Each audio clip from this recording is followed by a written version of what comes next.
আজকে যদি বাড়ি থাকতে পারতাম তাহলে অবশ্যই রাধাষ্টমীর ব্রতটা আমি পালন করতাম, কিন্তু তা আর হলো না। হ্যালো সবাইকে, কেমন আছো? আশা করি সবাই অনেক বেশি ভালো আছো। সকালে উঠে আমি স্নান সেরে নিয়েছিলাম, যেহেতু আজকে রাধা অষ্টমী এই জন্য ভাবলাম শ্রীকৃষ্ণের রাধারানীর মূর্তিটা আমি একটু পরিষ্কার করি। অনেকদিন ধরেই আমার কাছে আছে, মূর্তিটা কিন্তু একটু নষ্ট হয়ে গেছে, মানে ভেঙে গেছে। যেহেতু আর কোনো মূর্তি এখনো কিনিনি, কিনলে পরে ওটা ফেলে দেব। আর আশা আছে খুব সুন্দর করে একটা গোপালের আসন করব। তো যাই হোক, ছাদে এসে যে ফুলগুলো ছিল সবগুলো তুলে নিলাম। আসলে মেসে বা বাইরে থাকলে না ওইভাবে পুজোটা করা হয় না, কিন্তু যখন আমি বাড়ি থাকতাম সব ধরনের ব্রত করতাম, একাদশী করতাম, একটাও ছাড়তাম না। কিন্তু কিছুদিন যাবত কিছুই করা হয় না। বাইরে এসে আমার একটা ইচ্ছা আছে খুব তাড়াতাড়ি একটা ছোট করে ঠাকুরের আসন করব, যেখানে আমি প্রত্যেক দিন পুজো করতে পারি।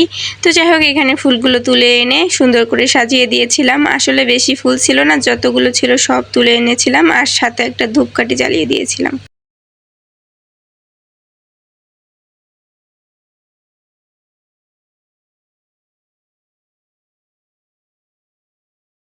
যেহেতু আজকে রাধাষ্টমী, বাড়িতে যদি থাকতাম অবশ্যই ব্রতটা পালন করতাম। বাড়ি নেই, এই জন্য ব্রতটা পালন করা হলো না। আমার কাছে একটা মূর্তি ছিল, সেটাকে ফুল দিয়ে একটু সাজিয়েছিলাম।